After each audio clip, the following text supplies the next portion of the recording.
यदा यदा हि धर्मस्य ग्लानिर्भवति भारत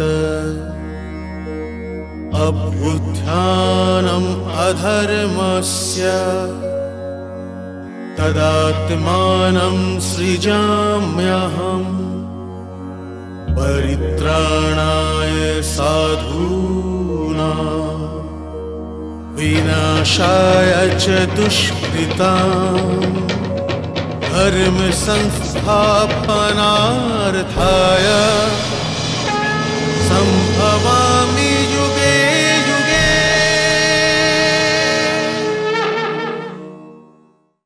আজও রৌদ্রের আঁচল সূর্যের অশ্রু মুছতে মুছতে ভিজে গিয়েছে। আর যদি এটা সূর্যের আয়ত্তের মধ্যে থাকত, তবে অভিমন্যুর মৃত্যুতে সাগরের মধ্যে ওর জীবনের সাথে সাথে নিশ্চয়ই ডুবে যেত। আর আমি হয়রান হয়ে যাচ্ছি যে ভরদ্বাজ পুত্র পরশুরাম শিষ্য দ্রোণাচার্য এই হত্যাতে অংশীদার কি করে হয়ে গেল। সূর্যপুত্র কর্ণ নিরস্ত্র অভিমন্যুর ওপর বাণ কি করে চালাল। ঋষিপুত্র কৃপাচার্য কাপুরুষতার এই প্রদর্শনকে কি করে সহ্য করল। দ্রোণপুত্র অশ্বত্থামার এটা মনে কেন পড়ল না যে এই যুদ্ধের কিছু নিয়ম বানানো হয়েছিল।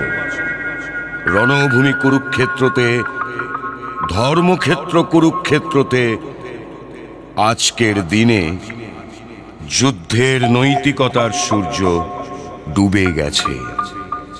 আজকের পর এই যুদ্ধ যতদিনই চলুক না কেন অন্ধকারেই হবে।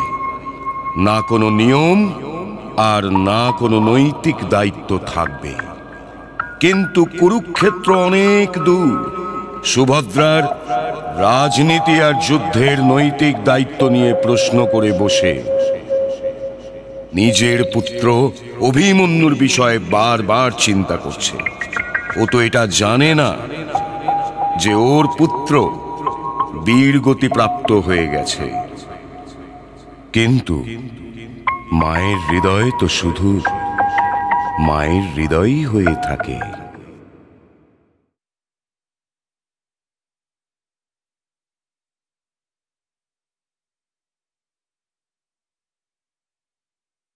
মহারানী জয় হোক। কুরুক্ষেত্র থেকে পত্র এসেছে।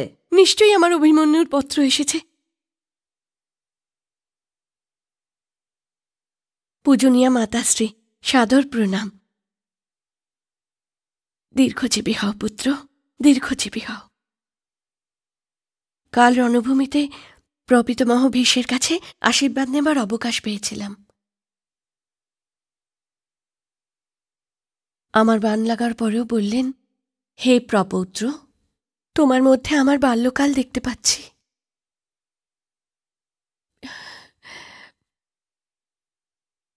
পিতাশ্রীর চোখেও গর্বে সূর্য উদয় হতে দেখেছিলাম।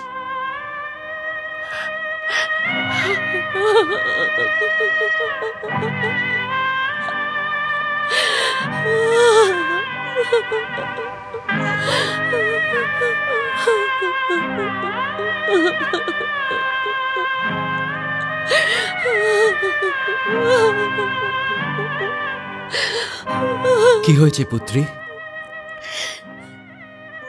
জানি না পিতাশ্রী, রণভূমি থেকে অভিমন্যুর পত্র এসেছে, আর পড়তে পড়তে হঠাৎই কান্না এসে গেল। মনে হলো যেন অগণিত বাণ আর অগণিত বললাম আমার হৃদয় ভেদ করে গেল। ওখানে ওখানে নিশ্চয়ই কোনো দুর্ঘটনা ঘটেছে, নিশ্চয়ই কোনো দুর্ঘটনা ঘটেছে, ওখানে নিশ্চয়ই কোনো দুর্ঘটনা ঘটেছে। শান্ত হও। ভ্রাতাশ্রী, আমি তোমার কাছ থেকে অভিমন্যু ফেরত চাই, আমি অভিমন্যুকে ফেরত চাই। আমি তোমাকে ছাড়বো না, আমি তোমাকে ছাড়বো না, আমি তোমায় ছাড়বো না। শান্ত হও পুত্রী, শান্ত হও।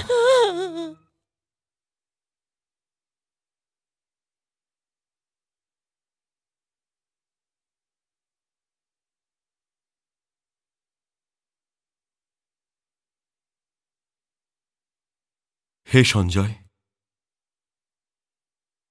আজ দুর্যোধন অভিমন্যুর শব দিয়ে সন্ধির পথ একেবারে বন্ধ করে দিল। পাণ্ডবেরা অভিমন্যু বধের জন্য আমার বেঁচে থাকা পুত্রদের কখনোই ক্ষমা করবে না। এই ঋণ তো আমার বংশের জন্য ভীষণ ক্ষতিকারক হবে, ভীষণ ক্ষতিকারক হবে।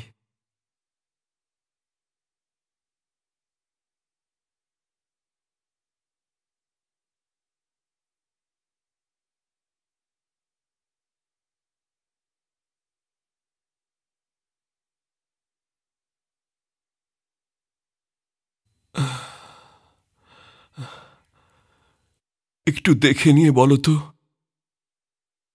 যে অর্জুন কোথায় আছে? যথাজ্ঞা মহারাজ।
বাসুদেব, এখন চলুন বাসুদেব। জানি না কেন আমার মন আজ কাঁদতে চাইছে। ওখানে অবশ্যই কোনো দুর্ঘটনা ঘটেছে কেশব। পার্থ, ধর্মযুদ্ধে স্বয়ং ধর্মের পরাজয় ছাড়া কোনো ঘটনাকে দুর্ঘটনা বলা উচিত নয়। তবে কেন আমার চোখে অশ্রু ভরে আসছে কেশব? তুমি তোমার চোখকে ঠিকমতো বোঝাতে পারোনি পার্থ। না কেশব, না না সৈনিক, না না সৈনিক, না। তুমি অন্য কাউকে বীর গতি প্রাপ্ত হতে দেখেছ।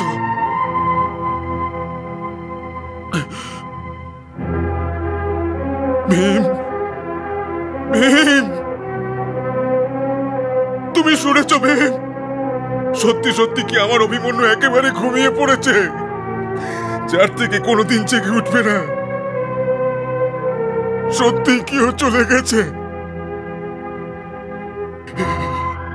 হে ভগবান, হে ভগবান, আমি অর্জুনকে কি করে বোঝাবো? আমি অর্জুনকে কি করে বোঝাবো?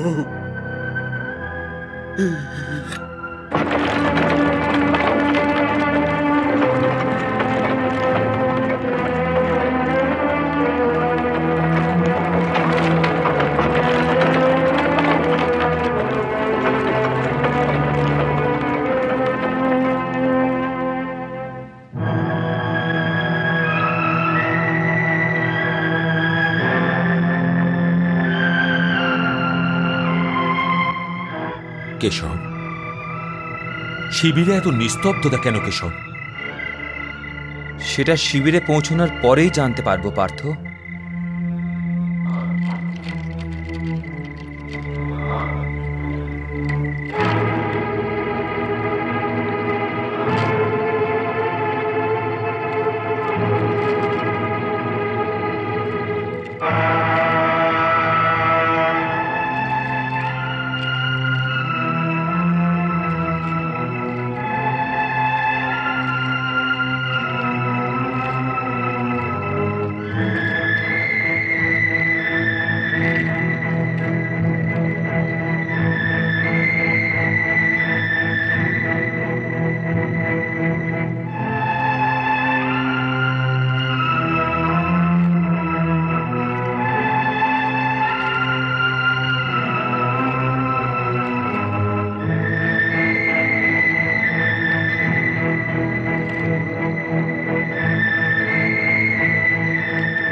আপনি দেখছেন কেশব, সৈনিক আমাদের দেখে প্রণাম করছে না, মাথা নত করে অন্যদিকে দেখছে।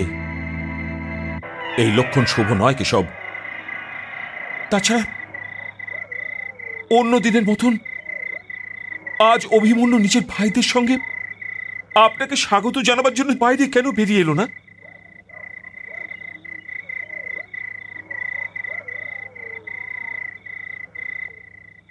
যুদ্ধতে আজ কি হয়েছে সৈনিক?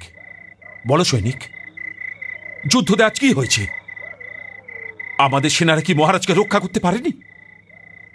গুরু দ্রোণ কি মহারাজকে বন্দী করেছেন? বলো সৈনিক। না কুমার, এমন কিছু ঘটেনি। তাহলে আর কি হয়েছে সৈনিক? আচার্য দ্রোণ চক্রব্যূহ রচনা করেছিলেন। চক্রব্যূহ রচনা করেছিলেন? গুরু দ্রোণ চক্রব্যূহ রচনা করেছিলেন? আপনি শুনছেন মাধব? আপনি শুনছেন জনার্দন? আপনি আর আমি ছাড়াই সেনাদের মধ্যে কেউ চক্রব্যূহ ভাঙতে জানেই না।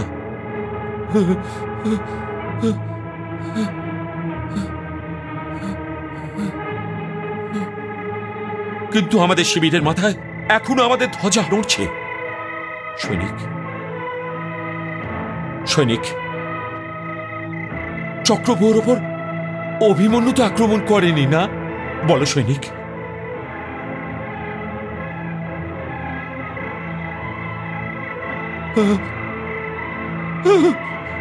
জনার্দন, কিন্তু ও তো চক্রব্যূহ থেকে বেরিয়ে আসতে জানতো না।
ভ্রাতাশ্রী, অভিমন্যু স্থান শূন্য কেন ভ্রাতাশ্রী? ভ্রাতাশ্রী,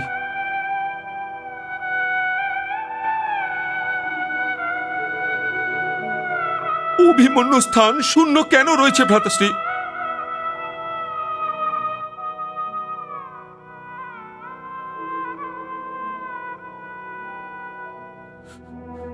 মেজভ্রাতা, মেজভ্রাতা, আপনি তো বলুন।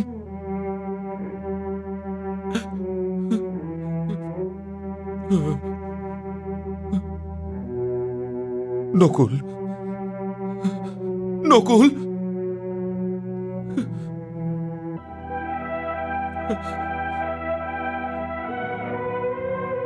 সহদেব, সহদেব, তুমি তো বলো সহদেব। বলো আমার অভিমন্যু স্থান শূন্য কেন রয়েছে? বলছো না কেন?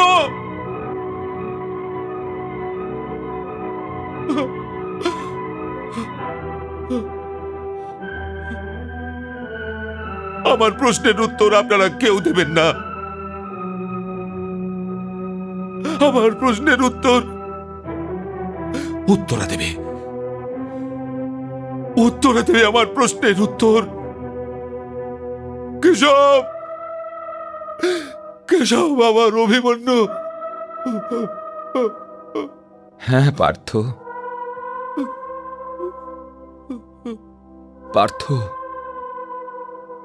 আমাদের ক্ষত্রিয়দের জীবনে আরম্ভের আর শেষের মাঝে অস্ত্র ছাড়া আর কিছুই থাকে না। আমাদের মৃত্যু তো আমাদের পদচিহ্ন দেখে আমাদের পিছনে পিছনে চলতে থাকে। রণভূমিতে তো মৃত্যু ছাড়া আমাদের সাথে আর কেউ থাকে না পার্থ। ওই যারা পালিয়ে যেতে পারে না পার্থ, তাদের কোনো না কোনো যুদ্ধে বীরগতি প্রাপ্ত হতেই হয়।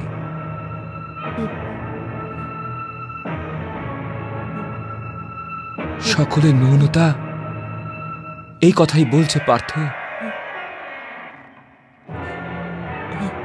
যে আমাদের অভিমন্যু বীরগতি প্রাপ্ত হয়ে গেছে।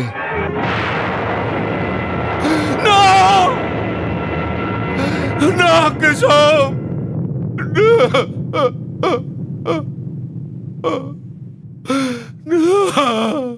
না কেশব,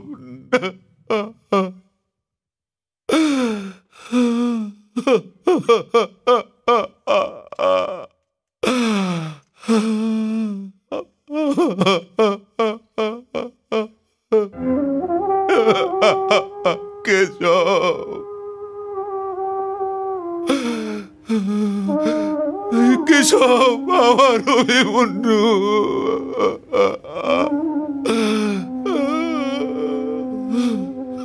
না পার্থ, না। ব্যাস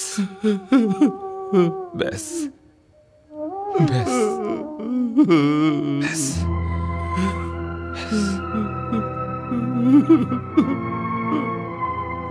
যদি তুমি শোকের বোঝাতে ভেঙে পড়ো পার্থ, তবে এটা কি বীর অভিমন্যুর মৃত্যুকে অপমান করা হবে না?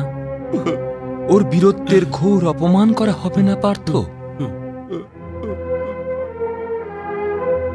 তোমার পুত্র তো আচার্য দ্রোণ, মহারথী কর্ণ, মহারথী দুর্যোধন, দুঃশাসন, মহারথী কৃতবর্মা আর শকুনির মতো যোদ্ধাদের সাথে একলা যুদ্ধ করতে গিয়ে বীরগতি প্রাপ্ত হয়েছে পার্থ।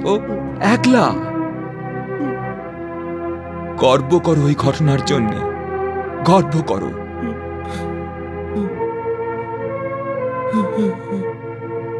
কিন্তু কিন্তু কেশব, এই পাণ্ডব শিবিরের মহারথীরা কেউ কি এটা জানতো না যে আমার অভিমন্যু চক্রব্যূহ থেকে বেরিয়ে আসাটা জানে না?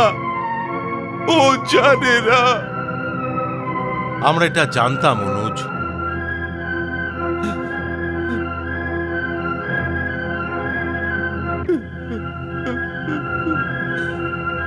আমরা সবাই এটা জানতাম। এই জন্য আমরা সবাই প্রিয় অভিমন্যুর পিছনে পিছনে যাচ্ছিলাম, যাতে ওর সঙ্গে সঙ্গে চক্রব্যূহতে প্রবেশ করে যেতে পারি। কিন্তু কিন্তু কি ভ্রাতাশ্রী? কিন্তু সিন্ধু নরেশ জয়দ্রথ একলাই আমাদের আটকে দিলেন ভ্রাতাশ্রী।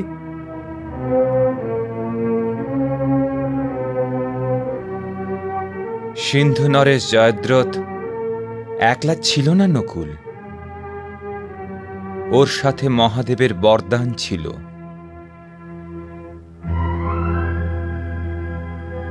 দ্রৌপদী হরণের অসফল চেষ্টার পর, পাণ্ডবদের কাছ থেকে জীবনদান পাওয়ার পরে জয়দ্রথ মহাদেবের ঘোর তপস্যা করেছিল, আর ও এই বরদান পেয়েছিল যে একটা যুদ্ধে একদিন পার্থ ছাড়া চার ভাইদের জন্য সে শক্তিশালী হবে।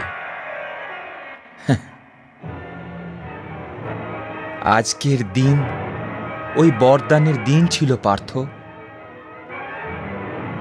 এই জন্যে আজ জয়দ্রথকে কেউ পরাজিত করতেই পারত না। জয়দ্রথ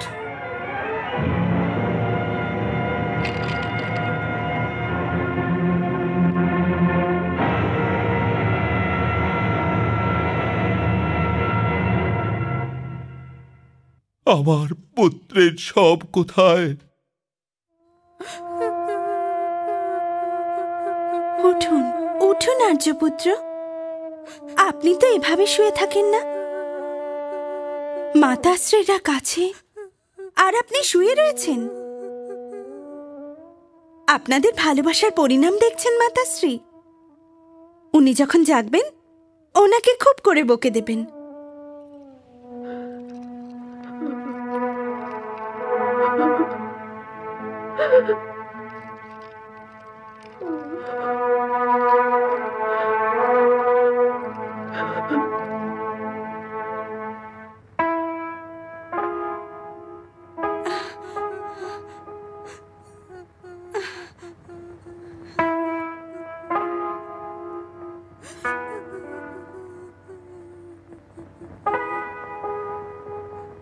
এবার তো উঠে পড়ুন। দেখুন পরিবারের বড়রা একত্রে রয়েছেন আর আপনি এভাবে শুয়ে থাকবেন, তবে সবাই কি বলবে? দেখুন পিতাশ্রী, উনি উনি উঠছেনই না। কেন উঠছেন না? কেন উঠছেন না?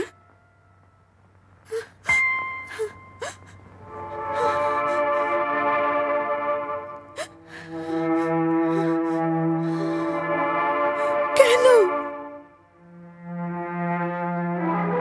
এখন আমি উত্তরাকে কি বলবো কেশব? কি করে বলবো ওকে? কি করে বোঝাবো ওকে যে ভূমির ওপর রক্তাক্ত হয়ে পড়ে আছে সে আমার পুত্র অভিমন্যু নয়, বরং ওর আত্মার এক বস্ত্র মাত্র। বলুন কেশব।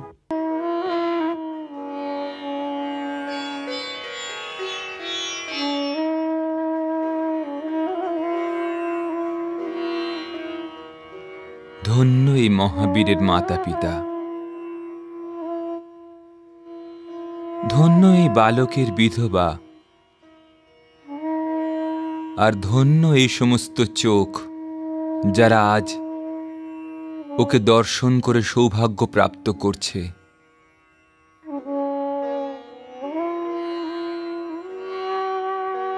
ওঠো পুত্রী, ওঠো,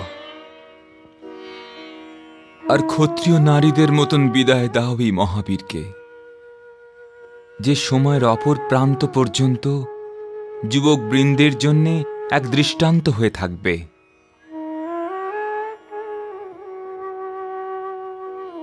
হে পুত্রী, মৃত্যু তো প্রত্যেক জীবনেরই অন্তিম সত্য, কিন্তু এমন মৃত্যু তো কেবলমাত্র কেউ কেউই পেয়ে থাকে। হ্যাঁ,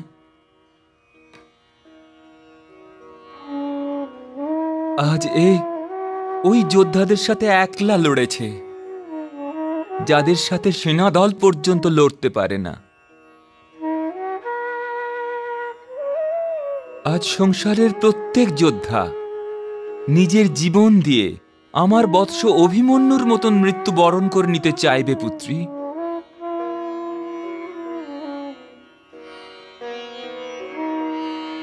অগ্নির চারপাশে ঘোরবার সময় ও তোমাকে যে অঙ্গীকার করেছিল, আজ সেই অঙ্গীকার থেকে ওকে মুক্ত করে দাও পুত্রী, মুক্ত করে দাও। আমি আমার বোন সুভদ্রার পক্ষ থেকে এই সৌভদ্রে ওকে মমতার ঋণ থেকে মুক্ত করে দিচ্ছি। তুমি ওকে ঋণ থেকে মুক্ত করে দাও, করে দাও, একে মুক্ত করে দাও।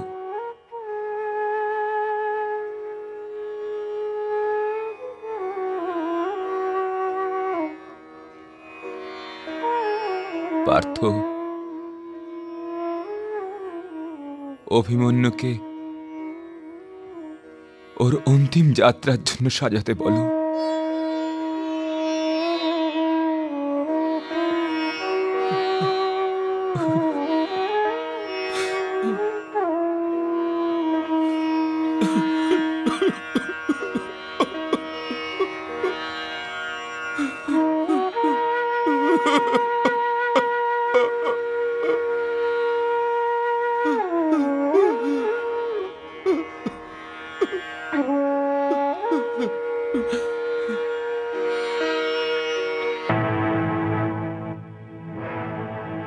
বৎস, আমি তোমাকে কথা দিচ্ছি, যদি কাল সূর্যাস্তের পূর্বে আমি জয়দ্রথকে বদনা করতে পারি,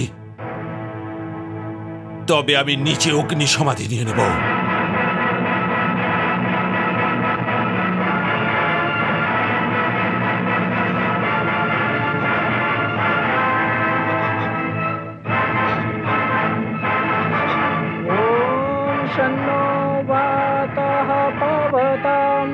शन्नस्तपतु सूर्यः शन्नः कानिक्रदद्देवः पर्जन्यो अभिवर्षतु। ॐ शान्तिः शान्तिः शान्तिः अस्तु।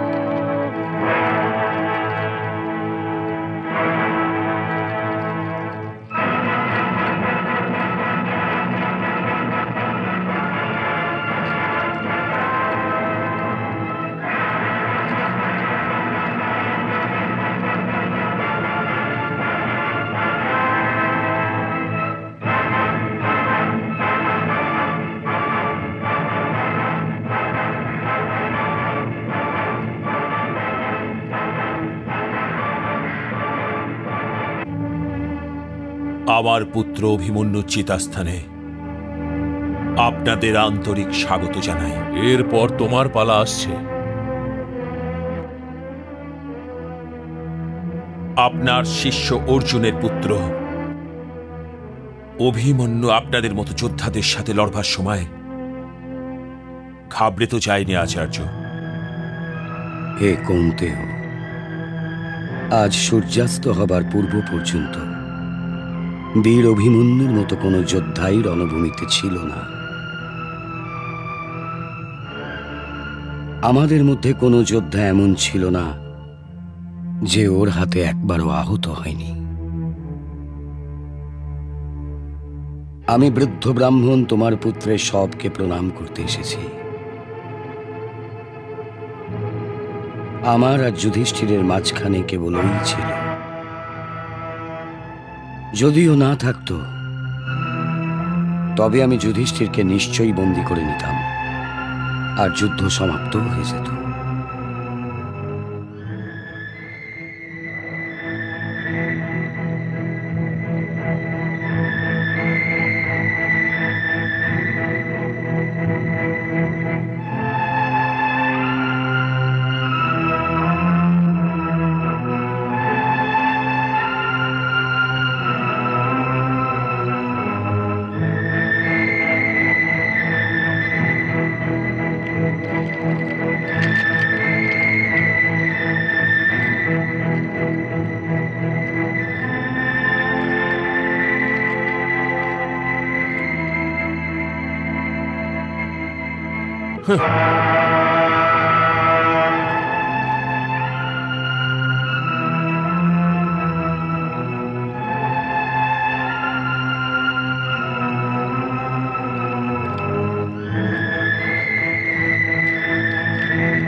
হে অভিমন্যু, এই রাধেয়র প্রণাম গ্রহণ করো। ধন্য তোমার জননী, ধন্য তোমার পিতা, ধন্য এই বংশ, যার ইতিহাসের আঙিনায় তুমি এক প্রদীপের মতো সর্বদাই উজ্জ্বল থাকবে। প্রণাম।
নৌ সিন্ধু নরেশ,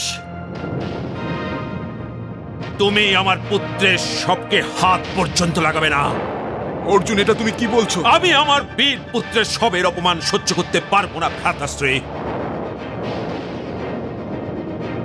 আপনি এই ব্যক্তিকে চিনতে পারছেন না। ও আমাদের দাস জয়দ্রথ,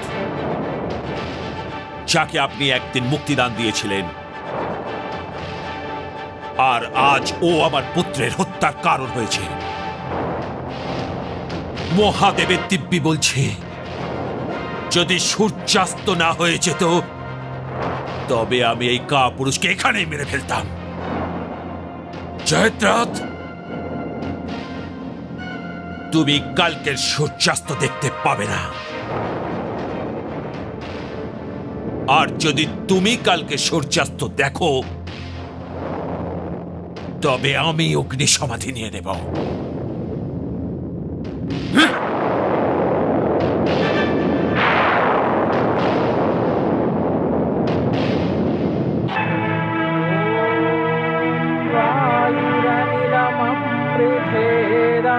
भस्मान्तं शरीरम् ॐ कृतो स्मरः क्लिबे स्मरः कृतत्वं स्मरः ॐ खं ब्रह्मा ॐ द्यौः शान्तिरन्तरिक्षत्वं शान्तिः पृथिवी शान्तिरापः शान्तिरोषधयः शान्तिः वनस्पतयः शान्तिर्विश्वे देवाः शान्तिर्ब्रह्म शान्तिः सर्वगं शान्तिः शान्तिरेव शान्ति सामा शान्तिरेधि। पिता अग्नि देन पुत्रके हृदये व्यथाय भरा দাবানল নিয়ে বুকে তার নয়নে অশ্রুধারা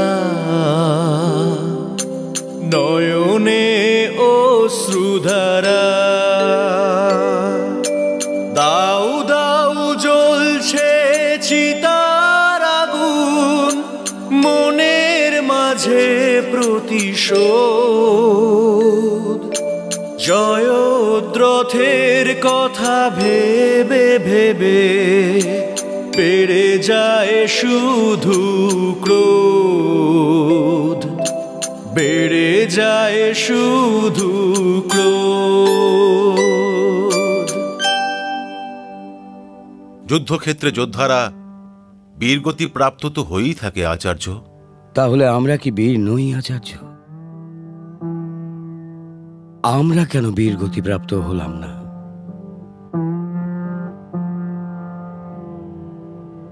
অভিমন্যু তো এখনো ছোট বালক ছিল আচার্য, ছোট বালক ছিল। আমরা আমাদের যুদ্ধের নিয়ম ভেঙে দিয়ে ওকে বধ করেছি। যখন কিনা আমরা নিয়ম সকলে মিলে তৈরি করেছিলাম। আমি তো এতটাই লজ্জিত আচার্য যে আমি স্বয়ং গঙ্গাপুত্রর কাছে যাওয়ার সাহসও করতে পারছি না। যদি উনি আমাকে জিজ্ঞাসা করে বসেন, আচার্য দ্রোণ তুমিও, আমি ওকে কি উত্তর দেব কৃপাচার্য? কি উত্তর দেব?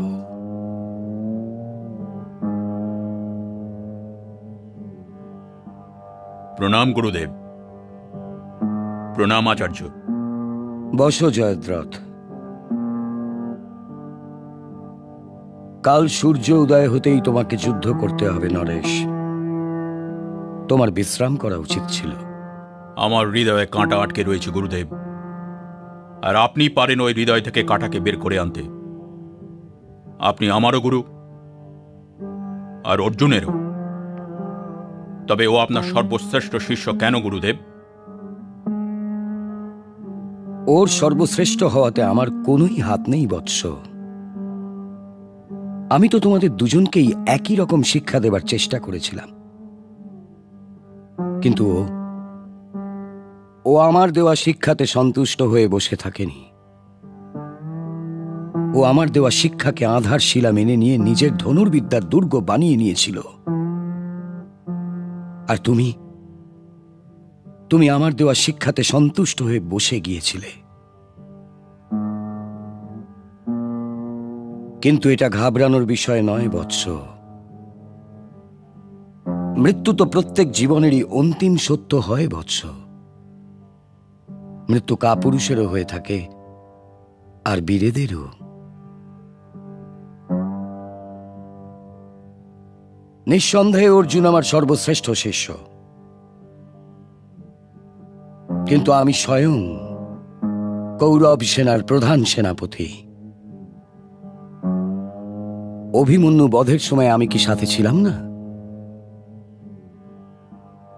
কালও আমি তোমাদের সাথেই থাকবো সিন্ধু নরেশ, কালও আমি তোমাদের পাশেই থাকব। তোমাদের সুরক্ষা করবার দায়িত্ব আমার। এই জন্য নিজের শিবিরে ফিরে গিয়ে ঘুমোবার চেষ্টা করো। অর্জুনের হাত থেকে সিন্ধু নরেশের বাঁচাটা আমার তো সম্ভব বলে মনে হচ্ছে না। কিন্তু যদি আমরা কোনো উপায় করে কাল সারাদিন জয়দ্রথকে বাঁচিয়ে নিতে পারি, তবে অর্জুন অগ্নিসমাধি নিয়ে নেবে। আর শিবিরে শেষ বেঁচে থাকা যোদ্ধাদের আমরা টুকরো টুকরো করে কেটে ছুঁড়ে ফেলে দেব। ভীমকে ভুলে যেও না মিত্র। ভীমকে আমার থেকে বেশি ভালো আর কেই বা জানে মিত্র। ওর চেহারার মতন ওর বুদ্ধিও মোটা। ও মূর্খ। ওকে বীরগতি প্রাপ্ত হওয়ার দিকে ঠেলে দেওয়া কঠিন হবে না। চিন্তা তো কেবল অর্জুনের জন্যই হচ্ছে। এছাড়াও অর্জুনের থেকে বেশি চিন্তা ওর মায়াবী সারথী বাসুদেবকে নিয়ে। কাল সিন্ধু নরেশ ওর হাতে মারা যাক বা না মারা যাক, কিন্তু অর্জুনের অন্ত নিশ্চিত। সেটা কি করে মামাশ্রী? জয়দ্রথের সাথে সাথে ওর পিতার একটা অভিশাপও চলে আসছে। অভিশাপ? হ্যাঁ ভাগ্নে, জয়দ্রথকে যে বধ করবে তার জন্য তো অভিশাপই হবে না। ও হলো ওর পিতার একমাত্র পুত্র। আর এই কথাটা তোমার চেয়ে বেশি আর কেই বা জানে ভাগ্নে, যে পুত্র মোহ পিতাকে দিয়ে কি কি করিয়ে নিতে পারে। ওর পিতা তপবনে গিয়েও পুত্রমোহ ত্যাগ করতে পারেননি। হলো কি, যে একদিন জয়দ্রথ ওনার চরণ স্পর্শ করে আর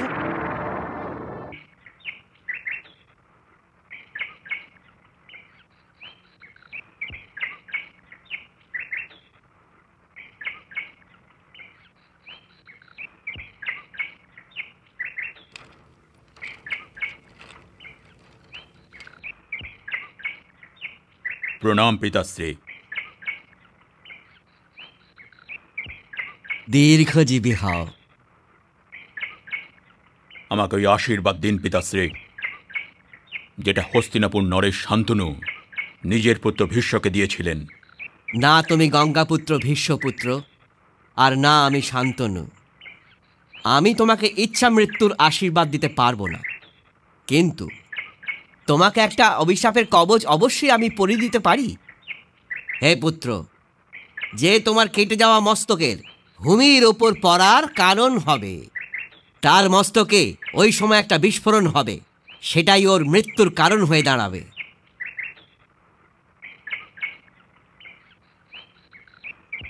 আজ্ঞা দিন পিতাশ্রী। এই জন্যে কাল তো এই যুদ্ধের অন্তিম দিন হিসেবে ভেবেই নিতে পারো ভাগ্নে। যদি অর্জুন জয়দ্রথকে বধ করতে না পারে, তবে ও অগ্নি সমাধি নিয়ে নেবে। আর যদি ও বধ করতে পারে, তবে জয়দ্রথের পিতার অভিশাপ থেকেও বাঁচতে পারবে না। এই জন্যে কালকের দিন শুভই শুভ ভাগ্নেরা। প্রতীক্ষা করবার যোগ্য। আসুন সিন্ধু নরেশ, বসুন। কি হয়েছে সিন্ধু নরেশ? আজ আপনাকে বড়ই চিন্তিত বলে মনে হচ্ছে। অর্জুনের মতো যোদ্ধা যাকে বধ করবার শপথ নিয়েছে অঙ্গরাজ, তার তো চিন্তিত হওয়াই উচিত। আমি তো আজ রাতেই সিন্ধু প্রদেশ ফিরে যাবার কথা ভাবছি। আপনি কি বলছেন সিন্ধু নরেশ? আপনার সুরক্ষার জন্য তো কাল রণভূমিতে বড় বড় যোদ্ধারা থাকবেন। হ্যাঁ, আচার্য দ্রোণ, আচার্য কৃপা, অশ্বত্থামা, অঙ্গরাজ কর্ণ, দুর্যোধন, দুঃশাসন, কৃতবর্মা। আর আমিও তীর চালানোটা শিখেই রেখেছি। কাল পুরো কৌরবের শক্তি আপনাকে অর্জুনের প্রাণের থেকে বাঁচানোর জন্য দাঁড়িয়ে থাকবে। অর্জুন তো কেবলমাত্র একজন যোদ্ধা। কাল তো আপনার দিকে এগিয়ে আসতে যমরাজও ভয়ভীত হয়ে নিজের দিক বদলে নেবেন। আর যদি আপনি চলে যান তবে আমার সেনাদের হৃদয় ভেঙে যাবে ভ্রাতাশ্রী। আর সমস্ত সৈনিকরা এটাই ভাবতে থাকবে, যখন সিন্ধু নরেশের মতো মহারথী অর্জুনকে ভয় পেয়ে রাতেই কৌরবদের শিবির ছেড়ে পালিয়ে গেছে, তখন আমাদের সেনাদের মধ্যে হুড়োহুড়ি পড়ে যাবে আর আমরা এই জিতে যাওয়া যুদ্ধ হেরে যাব ভ্রাতাশ্রী। মামাশ্রী যে যে যোদ্ধাদের নাম নিয়েছেন ওরা কাল রক্ষকের মতো আমার সঙ্গে থাকবেন তো? আপনি চিন্তা করবেন না ভ্রাতাশ্রী, আমরা সবাই আপনার সাথে থাকব। যান আর শিবিরে ফিরে গিয়ে নিশ্চিন্তে বিশ্রাম করুন।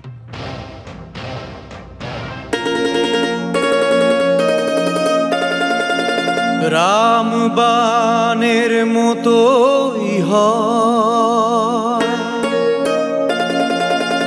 অর্জুনের ওই বাণ, লক্ষ্য ভ্রষ্ট হয় না কভু। যখন করে সন্ধান, দিয়ে চলেছে সবাই সান্ত্বনা।